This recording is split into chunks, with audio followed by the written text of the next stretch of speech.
Hello, everybody. Welcome back to Firewalls Don't Stop Dragons. I'm your host, Kerry Parker. Today we have episode 453 for November 3rd, 2025. And I hope everybody had a fun and happy and safe Halloween. I was at the house giving out candy as usual. Nothing too out of the ordinary here. All right, we've got a big news show for you today. Might have to go a little bit long. We'll see. We got a lot of good stories to cover. Before I even get into the topics, just a couple quick ones that I don't want to take the time to do a whole article on. First of all, I talked to you about the state of Texas and their age verification law that was supposed to go into effect January 1st. Well, it is going into effect January 1st, but both Apple and Google have sued the state of Texas over that. I will definitely keep you posted on what happens with that. Also, chat control seems to be dead. Denmark's justice minister last Thursday said he will no longer push for the EU law requiring the mandatory scanning of electronic messages, so that is a good thing. However, I'm too jaded to think that that is really dead forever, so we will keep an eye on that. And then finally, make sure you update Chrome if you're still, for some reason, using that horrible browser, horrible for privacy. They had just put out a whole bunch of big security fixes, so make sure you update it. But, again, maybe this is a great time to think about using Brave or Firefox with uBlock Origin. It's really super easy to change browsers. You can actually transfer all your bookmarks and I think even passwords and stuff pretty easily. Look at either one of those browsers and look for a tutorial on how to do that because it's in their best interest to make that as easy as possible. And they have pretty good guides for how to do it. Okay, so we have a lot of news today. Unfortunately, it's almost all bad. But we're going to start with an interesting report done by a company called Obscure IQ, who went through and meticulously ranked on various criteria about which of the generative AIs, the chatbots, are most privacy respecting. I'll tell you who the winner was there. As I mentioned before, but I want to update you on again today, LinkedIn is looking to train their AI based on your data, including posts that you've made in the past. And that is going to start today, November 3rd, unless you take action. The Washington Post did a really good piece on the Atlas browser from ChatGPT. There's a phishing scam going around for LastPass users about fake death notices and account recovery, but actually it could be used on any password vault. There were a lot of news headlines about Gmail suffering a 183 million password breach. That's not really true. We'll talk about what really happened there. We'll talk about a man who figured out that his smart vacuum, this little robo vacuum, was actually sending detailed information about his home back to some server halfway around the world. Somebody managed to get into a Zoom call with Cellebrite and captured some very interesting data about unlocking phones. And then I've got a couple articles about Flock Safety, a company I've talked about many times previously about their automated license plate readers. Well, they are expanding and getting into some more troublesome technology, so we'll talk about those. And finally, somebody figured out that a lot of our satellite traffic is actually completely unencrypted. And then finally, we will wrap up my series on finding and removing old accounts, and we'll talk about which accounts you want to outright delete and which ones you might just want to dumb down. So, lots to talk about. Let's get to it.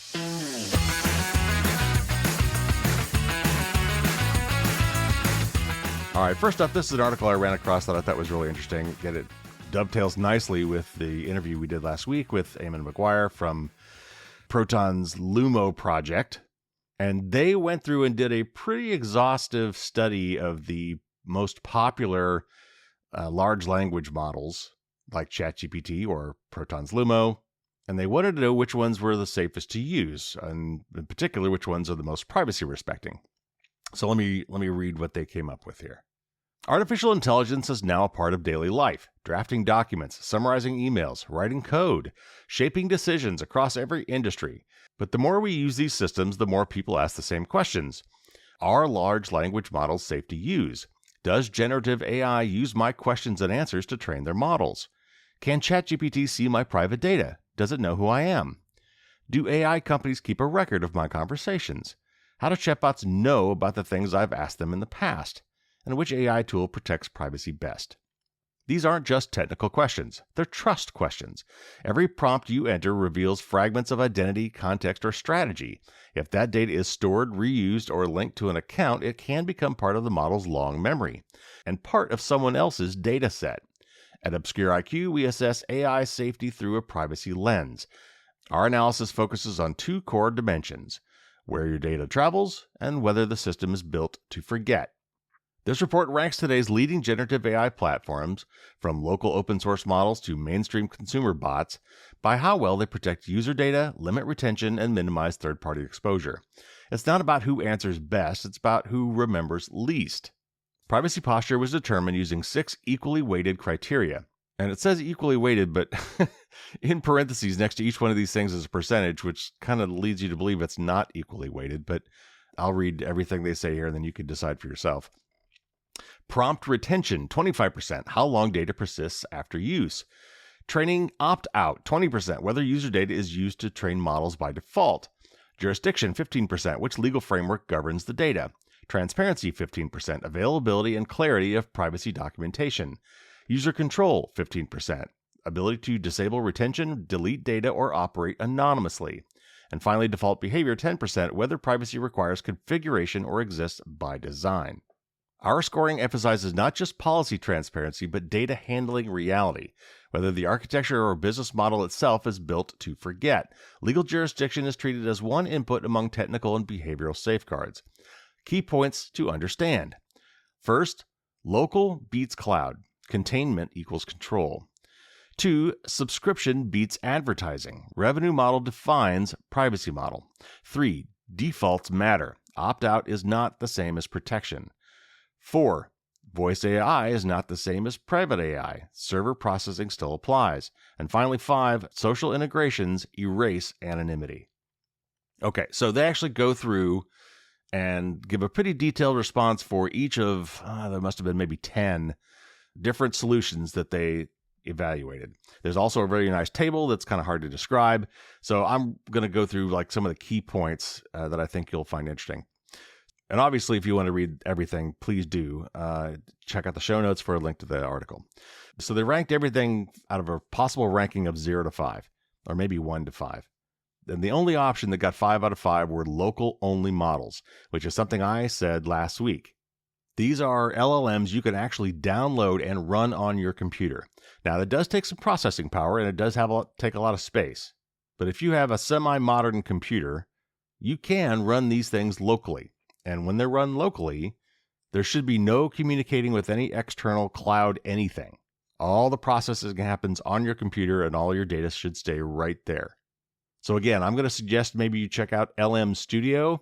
So far, it's the best graphical interface one that I've seen that's pretty easy to run. And it lets you pick whatever models you want. In fact, you can pick multiple models. So the next best options after running purely locally were Proton's Lumo, and Brave has one too called Leo. And both of those got a rating of 4.7 out of 5. And Mistral, which is another one that I haven't talked about much, but it's another one that came in at a close third at 4.4. Now, Claude, ChatGPT, and Perplexity all came in at 3.5, 3.5, and 3.1 respectively, so kind of middle of the road. Google's Gemini and Microsoft's Copilot were pretty bad, each only scoring 2 out of 5. But the worst by far was X's Grok, this is Twitter, which was the worst at 1.3 out of 5. So this all sort of independently backs up the fact that Proton Lumo, as these things go, is pretty darn private. Note that I also just saw an interesting post from Micah Lee, who's a friend of the show, and he has a new project that he calls Claudito, as in Little Claude. And it's basically the Claude LLM in a Docker container in order to kind of keep it sandboxed. So anyway, I put a link to his cool project in the show notes, as well as a link to LM Studio. All right, next up, we're going to talk a little bit about LinkedIn and their training on your data. This is something I mentioned when I first found out about it several weeks ago.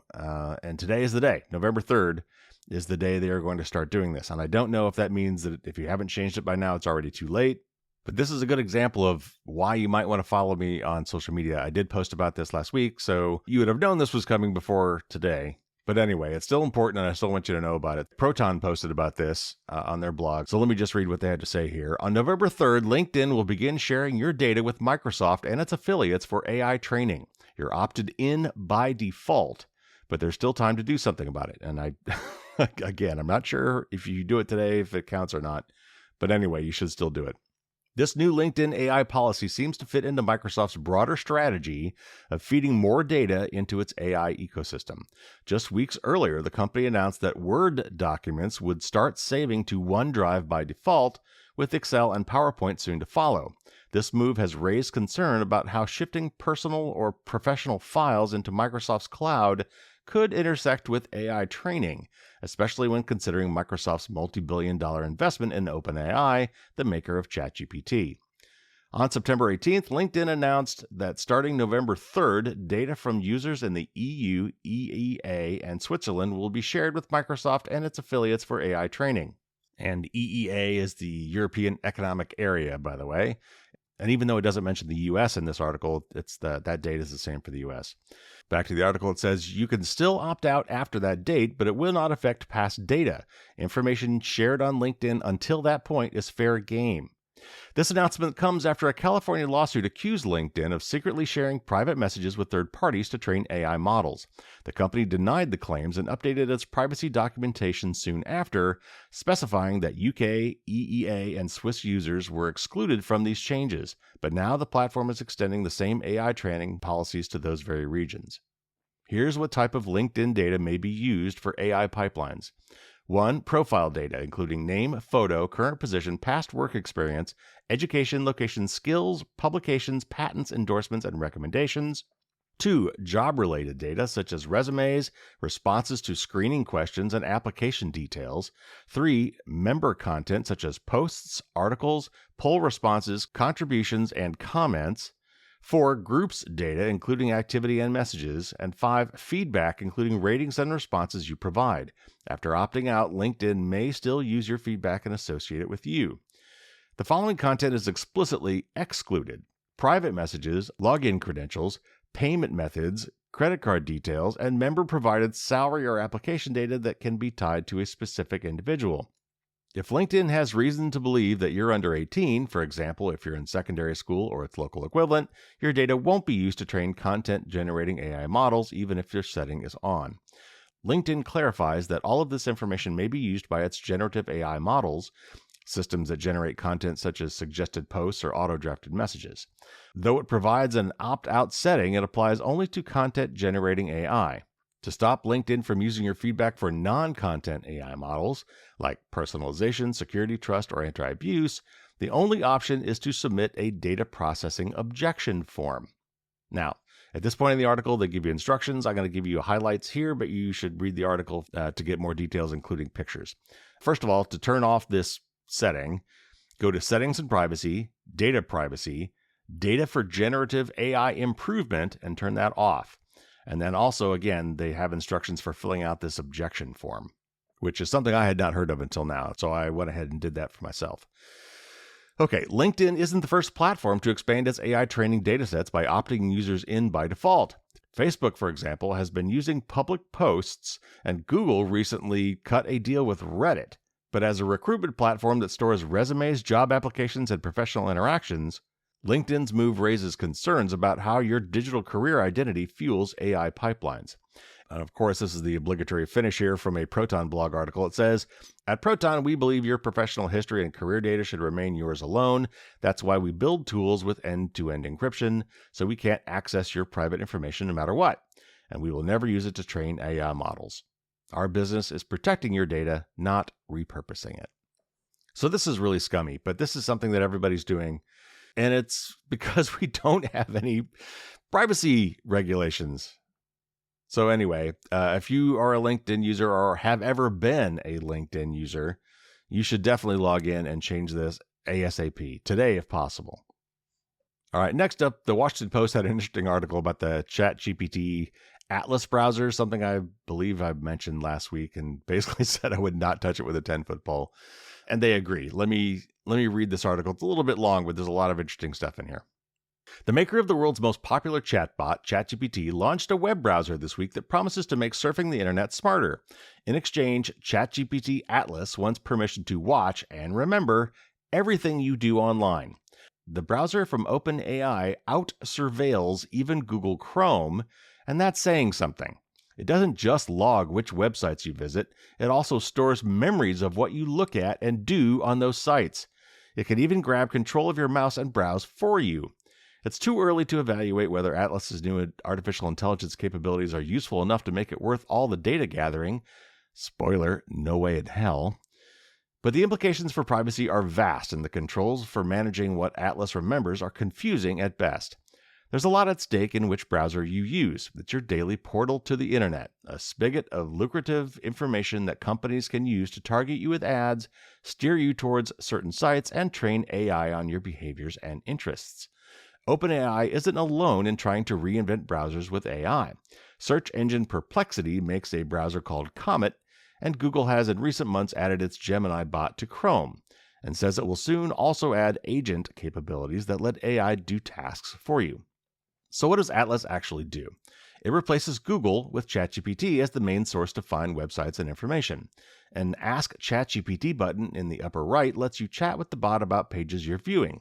For instance, you could ask it to summarize an article or analyze data, and it puts ChatGPT one click away for tasks such as revising email drafts.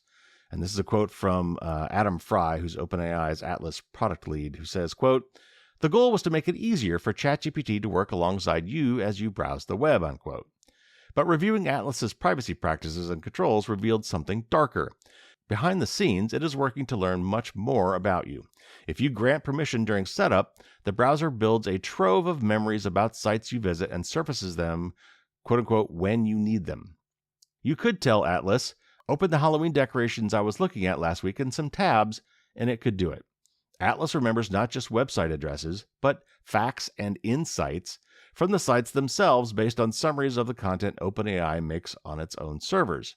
It might remember you having a trip coming up, prefer Delta Airlines, and use Google Calendar, Fry said. These memories shape your experience across the browser. ChatGPT tailors its responses to your Atlas memories in future chats, and the browser's home screen offers personalized suggestions of things you could do next, such as find a vegetarian recipe. By contrast, Google's Chrome doesn't let Gemini store memories about the contents of web pages, but Gemini can, if you ask it to, answer questions about your web browsing history. That level of personalization brings privacy risks that are hard to understand, much less control. There are things you might want an AI to remember and bring up in the future, and things you definitely wouldn't, such as relationship troubles or that embarrassing medical condition you researched at 2 a.m. The details of what Atlas will or won't remember get confusing fast. OpenAI says memories could include tasks you're working on and your preferences, but not entire page contents.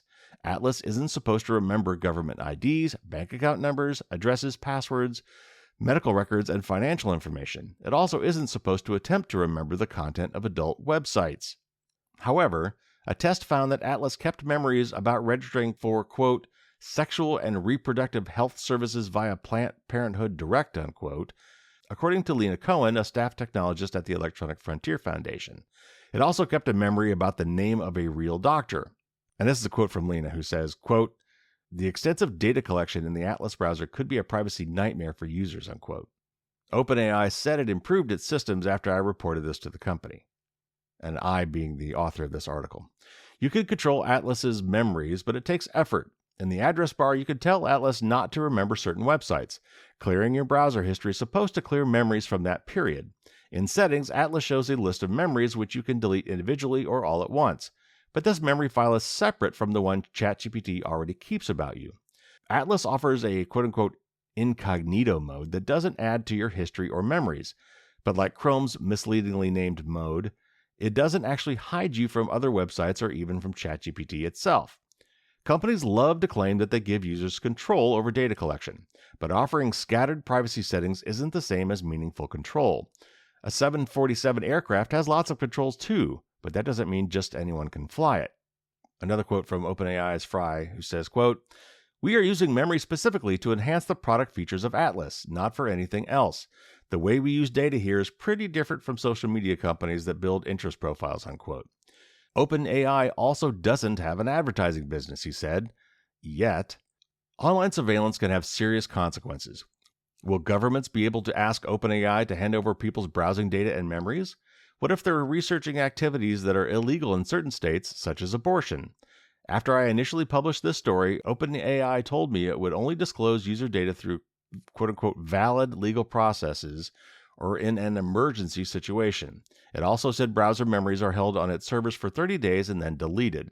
In one area, Atlas takes a more conservative approach. By default, it doesn't use the contents of your browser for training its AI, though there's a setting to turn that on if you want. This is separate from whether your ChatGPT conversations can be used for training, which does happen by default. Atlas also introduces new risks by letting AI operate your browser for you. These agents can go on shopping hunts or, as I wrote recently, help you quit subscriptions. But AI agents are still prone to mistakes, and when an agent has access to a browser with your login credentials and payment info, that's a lot of power to hand over. Fry said Atlas lets people use agent mode in a completely cleared out version of the browser, and certain high-risk tasks, including money, happen only in a mode where the user is supposed to monitor what the AI is doing. Browsers have evolved from simple windows to the web into sophisticated data collection tools. Atlas might make browsing more convenient, but only if you're comfortable letting AI deep into your life. I think we are just scratching the surface of what these things are going to be doing, and I just cannot condone this at all right now. I do not trust these things. No way. I think it's possible that we will get there someday. I would like to be in that utopian reality where I can have an AI agent that I fully trust to do things on my behalf, keeping everything it does completely and utterly private. But this is not that. Again, I would not touch this with a 10-foot pole. And I use ChatGPT almost daily. Though, by the way, I am now paying for Lumo as well, and Lumo's been doing really well, so I'm probably going to be switching to that for most of my work. All right, next up, a quick one here about a phishing scam that's been going around. This is from Malwarebytes, and it talks about LastPass, but really this could be used by any of the password manager vaults that have this legacy or emergency request feature, which most of the good ones do. LastPass has alerted users about a new phishing attack that claims the recipient has died. According to the message, a family member has submitted a death certificate to gain access to the recipient's password vault. A link in the phishing email, supposedly to stop the request, leads to a fake page that asks for the LastPass user's master password. And this is a quote from some of the text in the image that it showed here. It says, "Legacy request opened. Urgent if you are not deceased." A death certificate was uploaded by a family member to regain access to the LastPass account. If you have not passed away and you believe this is a mistake, please reply to this email with stop. LastPass links this campaign to Crypto Chameleon, a group that previously targeted cryptocurrency users and platforms with similar social engineering attacks. The same group used LastPass branding in a phishing kit in April 2024. The phishing attempt exploits the legitimate inheritance process, which is an emergency access feature in LastPass that allows designated contacts request access to a vault if the account holder dies or becomes incapacitated. Stealing someone's password manager credentials gives attackers access to every login stored inside. LastPass also notes that, quote, "Several of the phishing sites are clearly intended to target passkeys, reflecting both the increased interest on the part of cybercriminals in passkeys and the increased adoption on the part of consumers," unquote. Passkeys are a very secure replacement for passwords. They can't be cracked, guessed, or phished, and let you log in easily without having to type a password every time. Most password managers like LastPass, 1Password, Dashlane, and Bitwarden now store and sync passkeys across devices. Because passkeys often protect high-value assets like banking, crypto wallets, password managers, and company accounts, they've become an attractive prize for attackers. While passkeys themselves cannot be phished via simple credential theft, attackers can trick users into 1. Registering a new passkey on a malicious site or a fake login page, 2. Approving fraudulent device syncs or account transfers, 3. Disabling passkeys and reverting to weaker login methods, then stealing those fallback credentials. LastPass and other security experts recommend, and this is a list, and I kind of edited it down a little bit here, to 1. Never enter your master password on links received via email or text. 2. Only logging into your password manager via official apps or bookmarks. 3. Be wary of urgent or alarming messages demanding immediate action. And 4. Remember that legitimate companies won't ask for sensitive credentials via email or phone. Okay, first, be aware of this scam. And those are some good recommendations. But second, adding a legacy or emergency contact to your password manager is a very good thing to do. Whoever would need to manage your accounts when you're unavailable or dead will need a full list of your accounts and credentials with which to access them, and a password manager is the perfect place for all of that. Also note, however, that since we're using two-factor authentication a lot these days, and you should use it wherever you can, that your loved one or next of kin or lawyer or whoever, your designated estate person or emergency contact, will also need access to your two-factor device, or at the very least, access to your two-factor authentication, your 2FA seed codes, so that they can set up their own authenticator app with the same seed information that will make sure that they are generating the right codes.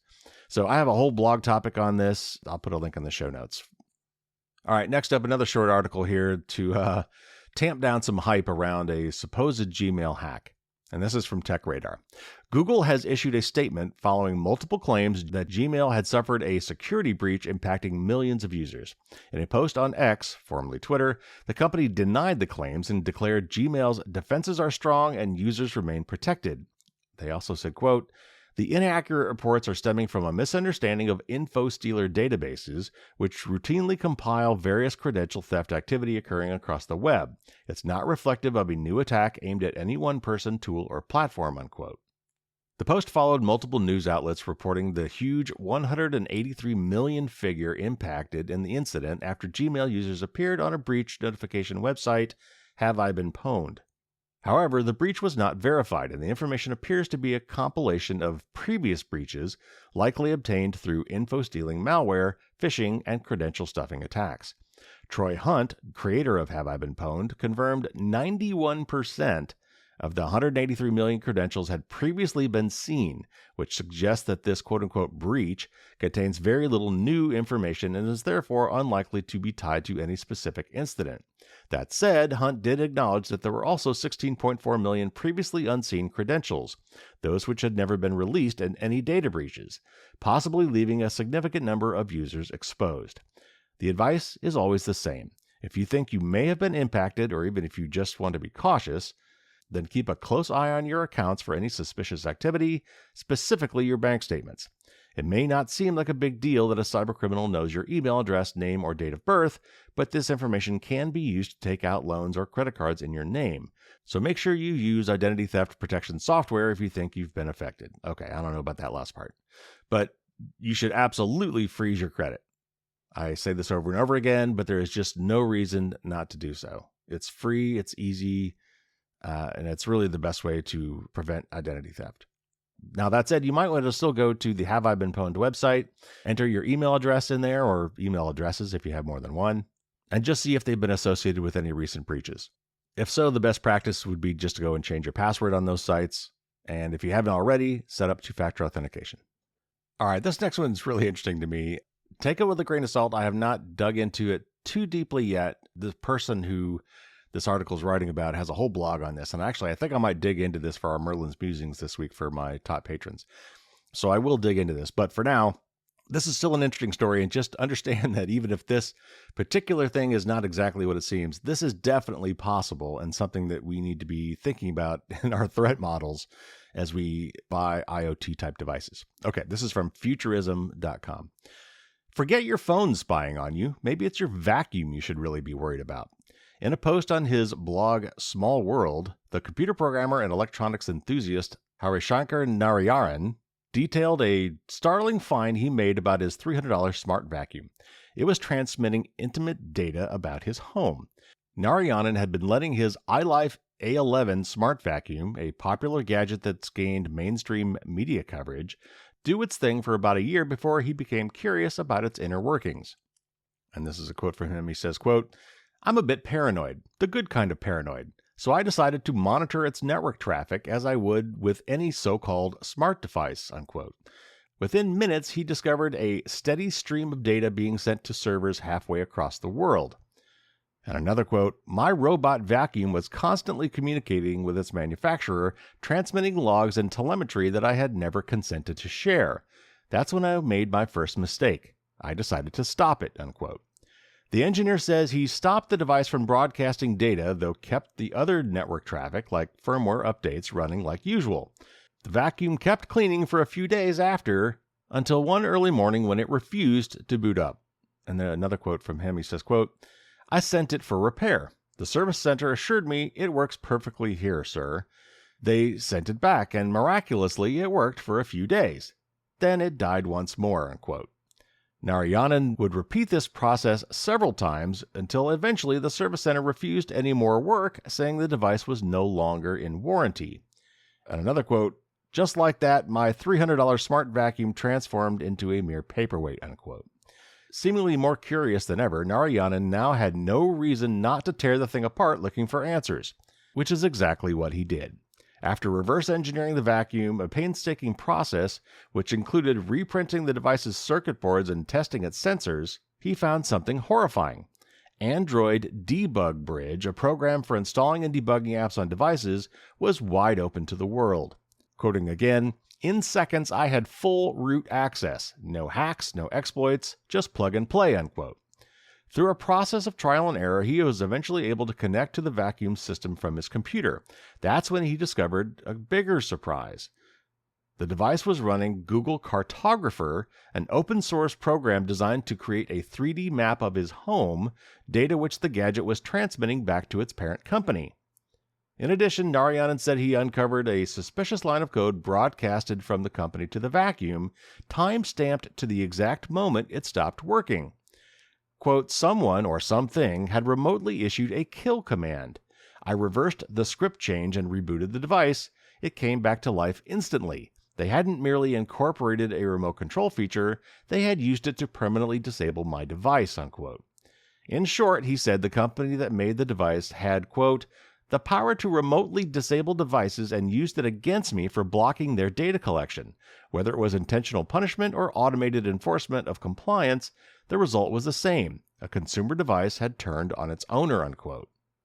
Narayanan warns that dozens of smart vacuums are likely operating similar systems. Quote, "Our homes are filled with cameras, microphones, and mobile sensors connected to companies we barely know, all capable of being weaponized with a single line of code," unquote. At the end of the day, it's a stark reminder that for-profit tech often comes at a hidden cost, and one that doesn't end after you pay at the register. Okay, so I do want to dig into this guy's analysis. This sounds like a really fun use case to study, and a man after my own heart. This is something I would have loved to have done too if this had happened to me. But yeah, robot vacuums are actually tricky. Like a lot of them now have built-in LiDAR or cameras. I don't know if they have microphones or not now, but they could. And they could use all of these sensors to try to very smartly vacuum around your house, avoiding obstacles and things like that. But that information also could be sent to third parties because it's connected to Wi-Fi, and which means your robot vacuum has the ability to talk to somebody, anybody, out on the internet. And in this case, what I also thought was really interesting was when he blocked that telemetry without blocking anything else, and maybe he did this with like a DNS black hole or something. But when he blocked the sending of that telemetry, somebody or something sent a kill command to his device. And when he took it in for servicing, I'm going to guess that when they put it on their Wi-Fi, it did not have that block and therefore was able to send telemetry, and then maybe it re-enabled itself when it was able to get that telemetry information. Anyway, I want to read his article about it, but this is interesting, and it's just, again, an exemplar of what these things could be doing and things we need to be wary of. And honestly, things that should be illegal. Again, we need regulations. Okay, next up, this is a short one from 404 Media, and it's about somebody who managed to talk to a sales rep from Cellebrite and got some more information about what they say they can and cannot do in terms of getting into people's smartphones. Someone recently managed to get on a Microsoft Teams call with representatives from phone hacking company Cellebrite and then leaked a screenshot of the company's capabilities against many Google Pixel phones, according to a forum post about the leak and 404 Media's review of the material. The leak follows others obtained and verified by 404 Media over the last 18 months. Those leaks impacted both Cellebrite and its competitor Grayshift, now owned by Magnet Forensics. Both companies constantly hunt for techniques to unlock phones law enforcement have physical access to. And this is a quote from this user called RogueFed. who was the person who got this meeting and posted on a Graphene OS forum about it and said, quote, "You can Teams meeting with them. They tell everything. Still cannot extract eSIM on Pixel. Ask anything," unquote. So again, Graphene OS is a security and privacy-focused Android-based operating system. And just pausing briefly, this is, if you have a Google Pixel phone, for example, you can replace the Google Android that comes with that with this special version of Android called Graphene OS, which is much more privacy and security-focused. That's what we're talking about here. RogueFed then posted 2 screenshots of the Microsoft Teams call. The first was a Cellebrite support matrix, which lays out whether the company's tech can or can't unlock certain phones and under what conditions. And the second screenshot was of a Cellebrite employee. The support matrix is focused on modern Google Pixel devices, including the Pixel 9 series. The screenshot does not include details on the Pixel 10, which is Google's latest device. It discusses Cellebrite's capabilities regarding Before First Unlock, or BFU, when a piece of phone unlocking tech tries to open a device before someone has typed in the phone's passcode for the first time since being turned on. It also shows Cellebrite's capabilities against After First Unlock, or AFU, devices. The support matrix also shows Cellebrite's capabilities against Pixel devices running Graphene OS, with some differences between phones running that operating system and stock Android. Cellebrite does support, for example, Pixel 9 devices before first unlock, meaning that they are claiming that they can hack into a Pixel 9 device running stock Android before first unlock, which is pretty impressive. Meanwhile, the screenshot indicates Cellebrite cannot unlock Pixel 9 devices running Graphene OS before first unlock. Graphene OS is a long-running project which makes sizable security changes to an Android device. And this is a quote from their website, quote, "Graphene OS is focused on substance rather than branding and marketing. It doesn't take the typical approach of piling on a bunch of insecure features depending on the adversaries not knowing about them and aggressing actual privacy security. It's a very technical project building privacy and security into the OS rather than including assorted unhelpful frills or bundling subjective third-party app choices," unquote. As well as being used by the privacy and security conscious, criminals also turned to Graphene OS. After the FBI secretly ran its own backdoored encrypted phone company for criminals, some drug traffickers and people who sell technology to the underworld shifted to using Graphene OS devices with Signal installed, according to interviews with phone sellers. And by the way, there's a link there, and that's a reference to Joseph Cox's amazing book, Darkwire, which if you have not read, I highly recommend you read. It's a very interesting book. It reads like a thriller, even though it's nonfiction. And it's just an amazing story. I think they're actually going to make a movie out of it at some point. Anyway, it's really kind of hard to read the screenshot. Like when he says screenshot, I think he actually took a picture of his screen, and it was taken at a little bit of an angle, and it's kind of hard to read. I don't know why they didn't actually just do a regular screenshot. I suppose it's possible that the Teams app would prevent that. Anyway, this article also doesn't mention anything about Apple's iOS, and I'm really curious to know what Cellebrite thinks it can and can't do with an iOS phone. I think maybe 404 Media had some information on that in an article they wrote a while back, but what I really want to know is if they can get into the iPhone 17. So anyway, if you want to try to squint and look at the details about these phones, you could check out the article. But the fact of the matter is, these companies do have some ways of getting into these phones, and there are differences. And removing a lot of attack surface and locking down a lot of security settings from the outset make the Graphene OS phone apparently harder to get into. So we should be learning lessons from this. All right, next up, I've got 2 articles that are both about Flock Safety, which is the company I've talked about many times before, who makes automated license plate reader technology. These cameras that take pictures of cars as they go by and read their license plate, and then basically keeps location information on everybody. This data is centralized throughout the country. Law enforcement has used it across state lines to find people.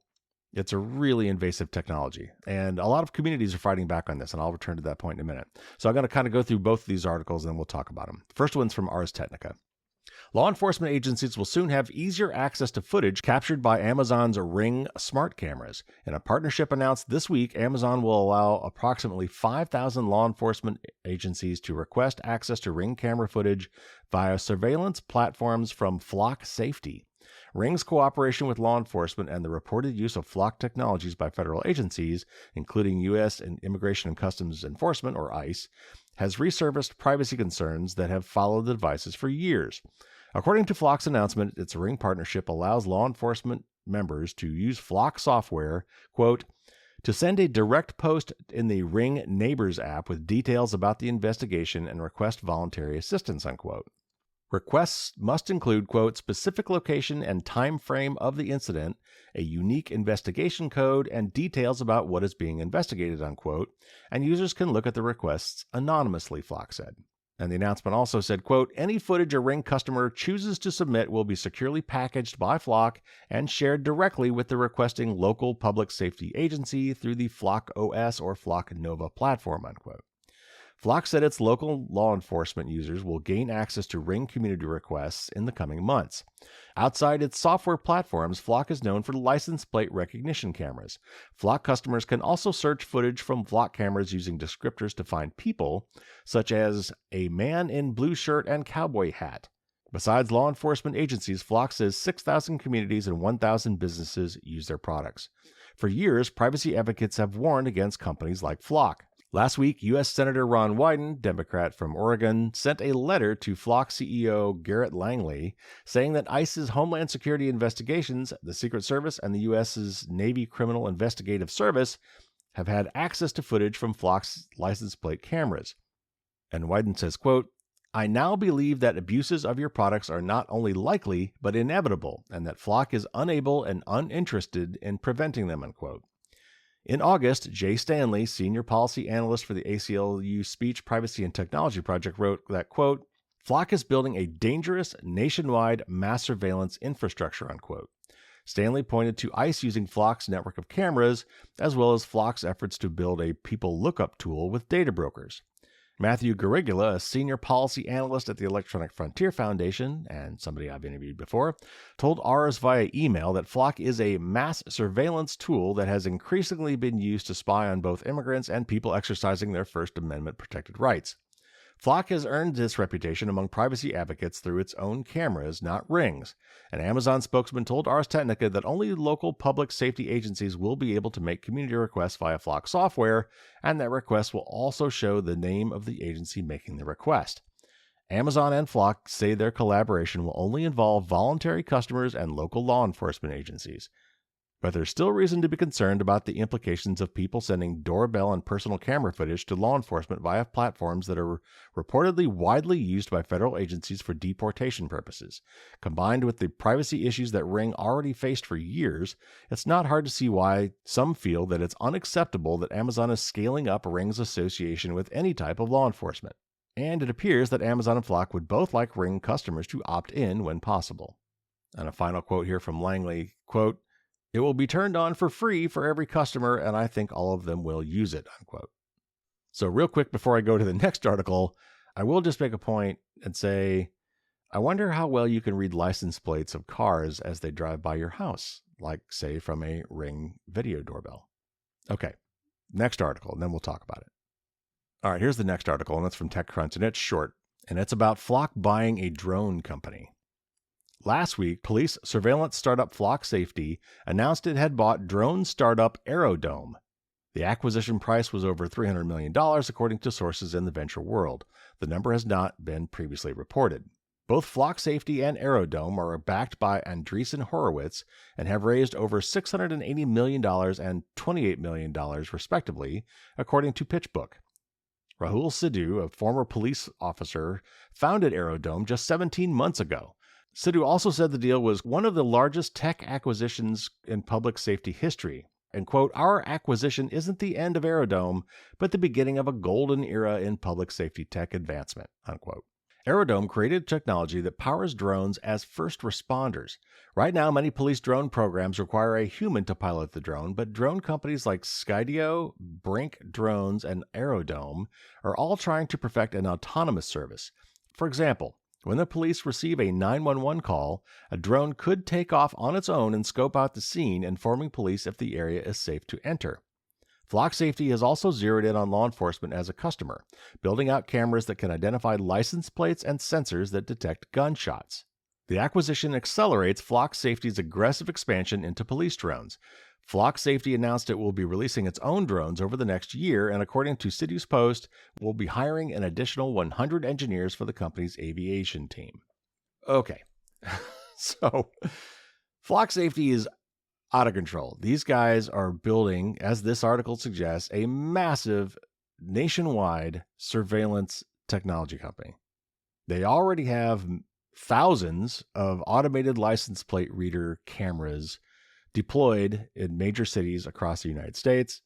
They are now partnering with Amazon's Ring Video Doorbell, and I would have to think that that they're going to try to also use those cameras to also read license plates. Why wouldn't they? It's what they do. And then also, if I'm going to be flying drones all over the place, again, these are cameras scanning lots of potential cars and people. Why would I not also take note of every face that I recognize and every license plate I can read while I am flying these first responder drones to wherever the cops want to send them? And this article did also briefly mention that Flock is expanding into gunshot detection systems like ShotSpotter. These are things we've talked about before, which are essentially microphones installed around areas where they believe that gun violence is common to listen for sounds that sound like a gunshot and try to kind of triangulate to figure out where they came from roughly and notify police, hey, we think there might have been guns fired in this area. Now, these things are also microphones, so they can also pick up any speech that's going on around them. So again, these are all sensors being deployed, some active, some passive, into what could be a massive surveillance database. The more of these sensors you put out there, the more you can correlate amongst them to infer or correlate other data that is even more invasive. Now, I do want to say that you can make a difference here. There have been many stories about communities that have pushed back against this and either canceled contracts with Flock and turned off these systems that have been deployed or blocked them from being deployed in the first place. If this is something that bothers you, you can absolutely talk to your town council or local neighborhoods, wherever these things are being deployed, and raise these privacy concerns and make it clear that we don't want to live in a panopticon. Okay, one more story, and this one was a doozy. I still find hard to believe. And this is from PC Magazine. A security blind spot has been revealed in the skies above us. A team of researchers has discovered that a surprising amount of data transmitted to orbiting satellites is unencrypted, potentially paving the way for eavesdropping on communications from mobile carriers, as well as military and government users. The issue doesn't affect SpaceX's Starlink, but data sent to higher orbiting geostationary satellites, which can also provide communications to mobile carriers, commercial buildings, and government users in remote and rural areas. A team from the University of California, San Diego, and the University of Maryland investigated whether such satellite signals were encrypted, as the same signals can be easily intercepted over the air using consumer-grade dish equipment costing around $800. It turns out that a large swath of geostationary satellite data is unencrypted over North America, the researchers wrote in a paper published on Monday. And this is a quote from them. They say, quote, "We found 50% of geolinks contained clear text IP traffic. The severity of our findings suggests that these organizations do not routinely monitor the security of their own satellite communication links," unquote. The result also shocked the team of researchers, according to Wired, which noted the surveillance gap is so glaring that it's possible foreign intelligence agencies or other bad actors might be exploiting the unencrypted satellite data for spying. Researchers monitored radio signals to 39 geostationary satellites from a single vantage point in La Jolla, California, using a standard satellite dish. They saw, quote, unencrypted cellular backhaul traffic from several providers, including clear text call and text contents, job scheduling, and industrial control systems for utility infrastructure, military asset tracking, inventory management for global retail stores, and in-flight Wi-Fi, unquote. The researchers traced the exposed satellite signals to companies such as T-Mobile, noting the recovered data included user SMS and voice call contents, user internet traffic, and cellular network signaling protocols. Another quote from their paper says, quote, "From a 9-hour recording, we observed 2,711 users' phone numbers from metadata associated with voice calls and messages," unquote. In T-Mobile's case, the carrier was likely using geostationary satellites as quote-unquote backhaul for cell towers based in remote areas. In another alarming find, the team was able to collect unencrypted satellite data, quote, from sea vessels owned by the U.S. military, unquote, along with multiple organizations within the Mexican government and military, including personnel records, narcotics activity, and military asset tracking. Other unencrypted satellite traffic was traced to Walmart Mexico and AT&T Mexico. The good news is that most of the affected parties, including T-Mobile and AT&T, have resolved the issue by implementing encryption. T-Mobile also told us the scale of the issues was small, and this is a quote from them. Quote, "This is not network side. It was less than 0.1% of sites, all very isolated, low population areas and carry low traffic. We worked with the vendor to quickly solve the misconfiguration and implemented SIP encryption," unquote. And SIP, I don't know why they don't explain that. SIP is Session Initiation Protocol. It's a voice over IP technology. But others have yet to roll out a fix, despite warnings from the researchers, Wired reports. And finally, their paper does add the vulnerability that we found does not affect T-Mobile's new low Earth orbit Starlink deployment, also known as T-Satellite. SpaceX says that it uses the ISO IEC 27001 framework for data security, which includes using cryptography to protect data in transit. Okay, how the hell in this day and age are we not encrypting all traffic, especially over-the-air traffic?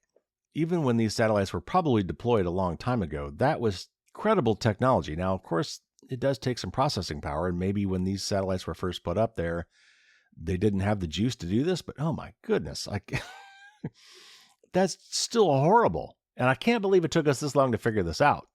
So anyway, I just found that fascinating. And I just have to wonder, how many other technologies do we have floating around that we've forgotten about that are exposing our data somewhere because they were built before encryption was cool? All right, everybody, now it is time for the tip of the week. And this is the final installment in my long-going series now about how to find and remove old accounts. And so far, we've talked about why it's important to find them, how to find them, and what to do with them when we find them, in particular, how to secure them and maybe get a copy of whatever data is there. So the only thing left to do at this point is to remove them, or at least to dumb them down. Because the only data that cannot be abused, exploited, or shared or leaked is data that doesn't exist. And the next best thing is to have data that makes no sense or doesn't reveal anything about you. And by the way, if for some reason you have not heard all the previous tips of the week, the easiest thing to do would just be to go to my Firewalls Don't Stop Dragons website and look for my Data Diet series. And at the top of every one of those articles is a link that will jump you right back to the first article. And so we have compiled a list of all of our accounts, including all the old ones we'd totally forgotten we even had and haven't logged into for years. I gave you lots of clever techniques on how to find them and how to get into those old accounts. So assuming we now have that list of accounts, we want to look at them carefully, especially the older ones, to decide whether or not we should delete those accounts. So there are actually reasons why we might not want to delete the accounts. Let's talk about those real quick. First of all, if any of these accounts are used to verify your identity in some way, maybe they're a sign-in with provider, or maybe they're just used as a recovery account, something used to verify you somewhere else. There is a dependency there. If there is such a dependency, then you might want to keep those accounts around. Also, any accounts that have public usernames, like these are names that you chose. This could be social media accounts, maybe online forums, maybe gaming or messaging accounts. Any accounts where you've got a username that you chose or a handle that you chose. A lot of these services will eventually recycle those accounts. If you've abandoned them, if you close the account and you no longer have access to the real Carry 25, they could eventually give that out to somebody else. And then that someone else could potentially impersonate you or at least muddy the waters on it being not you. There's also some accounts that have some professional aspects that you might want to keep around, like LinkedIn or GitHub, or maybe you've had some online portfolios. If you ever reference those or need to look back at those for professional reasons, you might want to keep them around, though you could also possibly just find a way to download all your data and keep it that way and make it available in some other way. But that might be another reason you might want to keep an old account around. If you've got any accounts with financial or legal ties, you might want to keep those, especially if you might need access to like old statements or tax records or to dispute purposes or maybe prevent some fraud stuff. For that reason, you might want to keep them around. Or if you have any online accounts that are tied to hardware or software that you still use, you might want to keep those around in case you need support for those things or you need access to licenses or to prove that you purchased these things. But other than that, if the account is dormant and not linked to anything that's still relevant and is easy to replace maybe, then it is certainly a candidate for just outright deletion. Now, before you delete the account, you definitely want to download a copy of whatever data they have. I would, just as a precaution. I talked about that in the previous article. And also, before you close the account, or maybe this might be part of the account deletion process, I would ask them specifically to delete your data. Because just deleting your account doesn't necessarily require them to delete that data. They still may use it for other things, like selling it to someone else. And if that data is still around, even though the account itself is closed, it is still vulnerable to abuse. And again, I know some of these accounts have probably been around for years, and you're thinking, look, if they were going to abuse that data, they would have already done it. But we keep coming up with new ways and new reasons to abuse people's data, like training AI models, for example. So it's never too late. The best time to do this would have been years ago. The second best time is now. Okay, so for the accounts that you don't delete, you might want to try to dumb them down or neuter them or kind of poison the data. If you need to keep the account around, look through the information that's there, delete anything that is not absolutely necessary, parts of your profile that don't need to be there, other personal information they may have asked you for that you thought was harmless at the time. And if you can't delete the data, maybe you could change it to something that's wrong. Like, do they really need to know your real name, your birth date, your mailing address? Yeah, there are situations where they might. Again, if you ever needed to prove who you are or something, then maybe you don't want to change those things that are identifying information. But otherwise, just turn it into dummy data that really doesn't have anything to do with you, and make sure that your dummy data is not the same across all these other accounts that you're trying to neuter. Because again, part of what you're trying to do is prevent correlation across these sites. You might want to change the email address associated with the account to something unique. Just try using an email alias for each of these accounts, again, to prevent correlation across the accounts. And also maybe to help you cut down on spam that might come from those accounts. You can route those particular emails off into a folder, for example.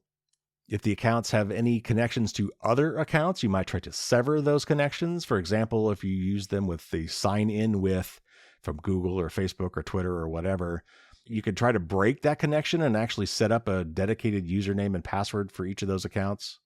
If there's any payment methods or any bank account details or connections that are part of your profile on that account, you should remove those. Make sure there are no ongoing subscriptions associated with this account.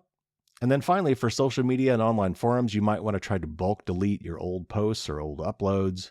And there actually are some tools that might be able to help you with that if the service itself doesn't provide you ways to do this. Look up the tool called CYD, C-Y-D, which is short for Claw Your Data Back. I don't know where the B went. Anyway, CYD is a tool written initially and primarily, I think, by Michael Lee, who we've had on the show. But he's had a lot of other people helping him with that. And it's works primarily for Twitter, but they're trying to expand it to other social media as well.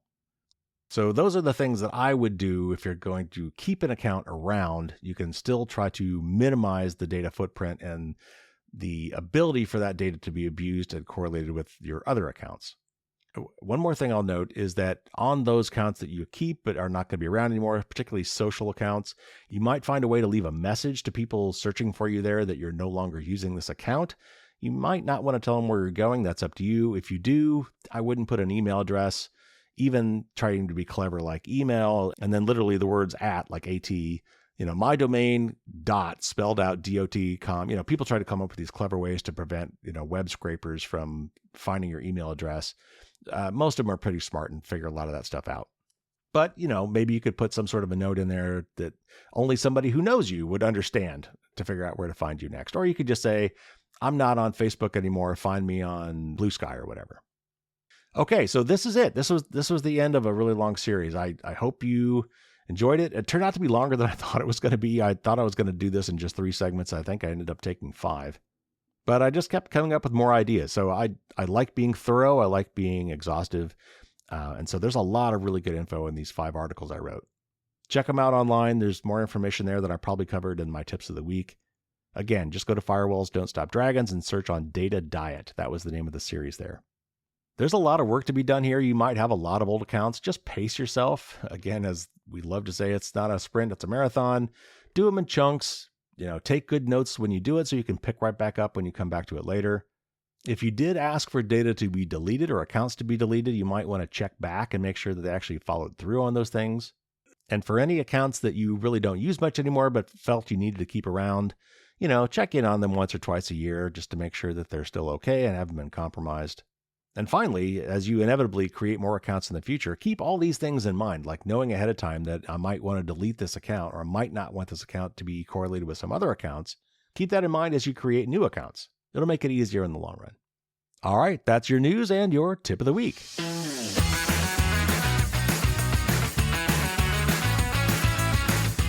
All right, everybody, that's going to do it for this week.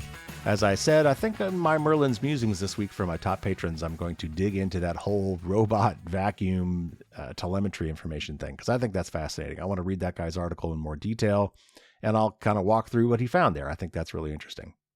I've got several great shows on the horizon, a lot of multi-guest panel sort of discussions, things I haven't really done much in the past, but I've done a lot recently. In fact, the next 3 interviews are going to be panel type discussions.